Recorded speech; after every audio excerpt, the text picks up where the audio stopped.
देखें, जो भी मान लेते हैं कि आपका प्रॉपर्टी का टैक्स है ना, अगर आप कोई भी प्रॉपर्टी पे हैं और उसका टैक्स दे रहे हैं तो मतलब वो संपत्ति फिलहाल आपकी है, आप उस संपत्ति पे पूरा पूरा राइट रखते हैं।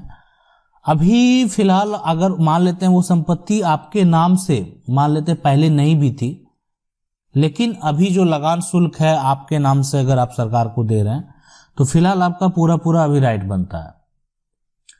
और रही बात यहाँ पे जो एडवर्स पोजीशन की अगर बात है, कुछ भी हो, अगर ये आपका पारिवारिक मामला है, पारिवारिक मामला में किसी भी प्रकार का एडवर्स पोजीशन लागू नहीं होता। मतलब अगर ये कहेंगे कि परिवार के लोगों ने कब्जा किया है ना, तो ये एडवर्स पोजीशन समझ लीजिए कि आपका वैलिड नहीं है, अमान्य है। मैंने अगर ऐसा कर रहे हैं ना तो वहां एडवर्स पोजीशन की कोई बात ही नहीं है, उसका नहीं करना है। इसलिए कि परिवार के लोग हैं, सब वहां पे राइट रखते हैं, वहां पे एक पार्टीशन होगा। ऐसा नहीं कि वो संपत्ति का कोई कब्जा कर लेगा। लेकिन एक चीज है कि एडवर्स पोजीशन जो लिमिटेशन एक्ट है, वो परिवार क्या दूसरे व्यक्ति अगर किसी नाम से संपत्ति है ना, उस पर भी आप राइट नहीं रख सकते। उसके भी बहुत सारे कंडीशन है, नियम है। ऐसा थोड़ी है कि कोई संपत्ति है आप उसको कब्जा कर लिए, 12 साल से सब कब्जा कर लिए तो उस संपत्ति का पूरा पूरा मालिकाना हक आपका हो जाएगा। अगर वो व्यक्ति 12 साल 20 साल तक वो संपत्ति को नहीं ढूंढता है, वो एक तरह से बेनामी संपत्ति है, उस केस में कुछ ऐसे कंडीशन है, कुछ ऐसे जजमेंट है जो आपको देखने को मिलेंगे। अन्यथा जो संपत्ति का असली मालिक वही होता है जो जिसके नाम से वो संपत्ति है। सवाल है कि thanks sir for my question given in last video, one more doubt, अगर प्रॉपर्टी टैक्स गलत एड्रेस पर पे कर रहा हूं है तो फिर प्रॉपर्टी टैक्स के हिसाब से उनका प्रॉपर्टी नहीं होगा। और एक बात, एक प्रॉपर्टी पर अगर जो है मैटर उनके नाम पर है, घर का मालिक कोई और है, तो इलेक्ट्रिसिटी बिल नेम यहाँ पे चेंज हो गया। सर एडवर्स पोजीशन इनवैलिड है जिसके आपने लास्ट वीडियो में बता दिया। इन माय फैमिली केस जो मैंने उस पे शेयर किया वो फैमिली केस है। तो देखिए फैमिली केस है तो यहाँ पे कोई प्रतिकूल कब्जा जो एडवर्स पोजीशन लागू नहीं होगा, कि पारिवारिक मामला है, यहाँ पे जो भी होगा वो पार्टीशन होगा। इसलिए कि वे सभी हिस्सेदार हैं तो यहाँ पे सिर्फ पार्टीशन होगा और कुछ नहीं। सवाल है कि मेरा घर जो है 1942 का बना है और बगल वाला जो है जिसका नक्शा जो है वो यहाँ पे के बाद जो है बड़ा हो गया है ना, यहाँ पे कटने के बाद बड़ा हो गया, और मेरा घर का जो है छत का फ्लंक और जो है खिड़की का जो है वो तोड़ना चाहता है ना, का धमकी दे रहा है।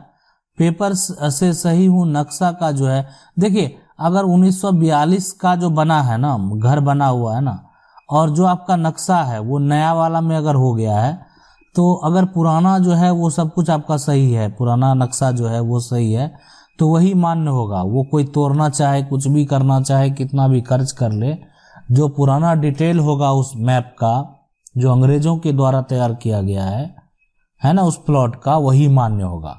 नया में अगर हो गया तो वो एक प्रकार का त्रुटि है, पुराना में सुधार नहीं होगा लेकिन नया में सुधार होगा। सवाल है, बहुत बहुत नमस्कार आपको सर, हमारे यहाँ सर्वे का काम पिताजी और चाचा जी को संयुक्त जमीन के कई टुकड़े हैं जिन पर उन दोनों का नाम है और दोनों स्वर्गवास हो चुके हैं।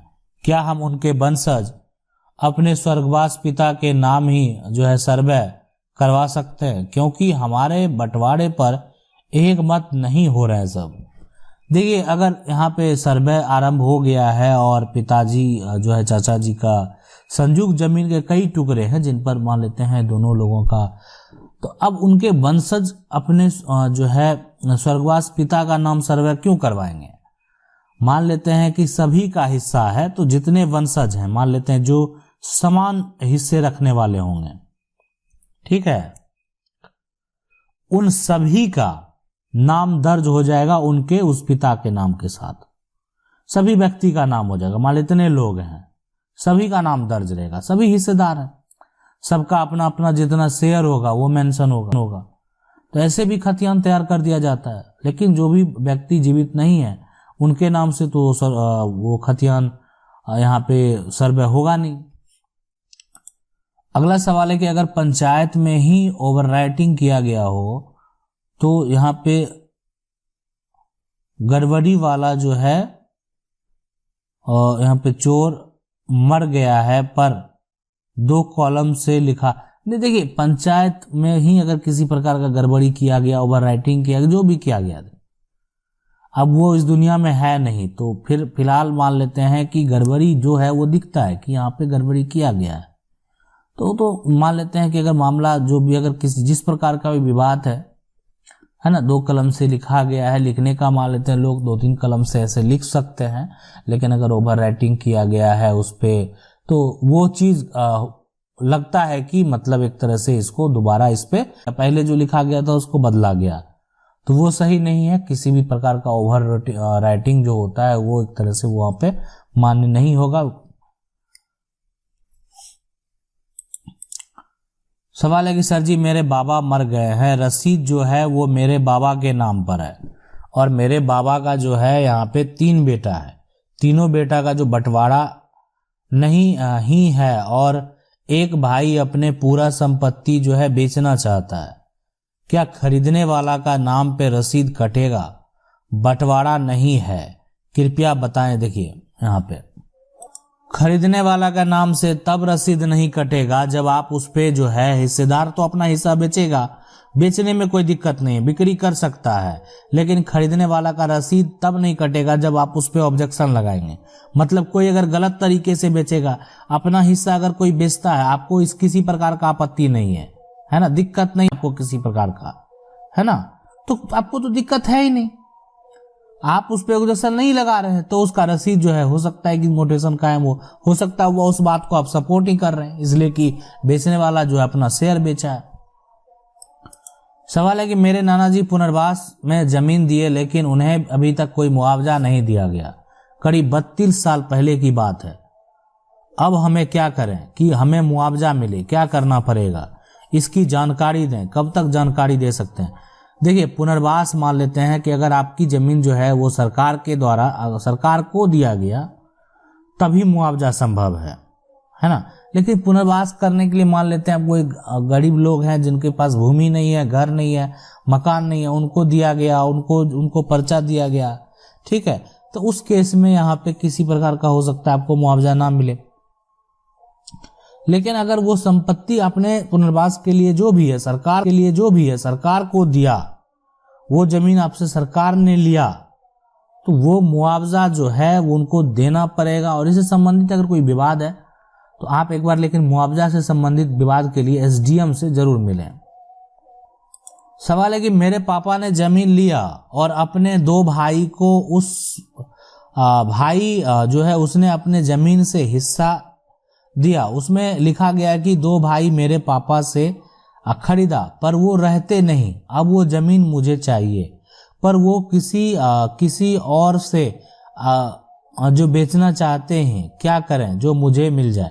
देखिए, पापा ने जो है जमीन लिया और मान लेते हैं जो उनके भाई हैं, है ना, से मैंने हिस्सा दिया, उसमें लिख कर दिया गया कि 2 भाई है, जो भी है खरीदा है, तो उसमें आपका तो शेयर बनेगा ही, इसमें ऐसा तो नहीं है कि अगर मान लेते हैं कि शेयर नहीं बनेगा, यहाँ अब नहीं रहते हैं तो इसका मतलब नहीं है कि वो किसी की संपत्ति है तो आप ले सकते हैं। हाँ, नहीं रहते हैं, उनकी संपत्ति है, वो आपको देना चाहेंगे तभी संभव है। ऐसे मान लेते हैं वो तो एक तरह से अवैध हो गया, और अगर सामने वाला व्यक्ति उस मामले में कोर्ट भी जाएगा, तो इसलिए जिसके पास संपत्ति का टाइटल है, संपत्ति उसी की है।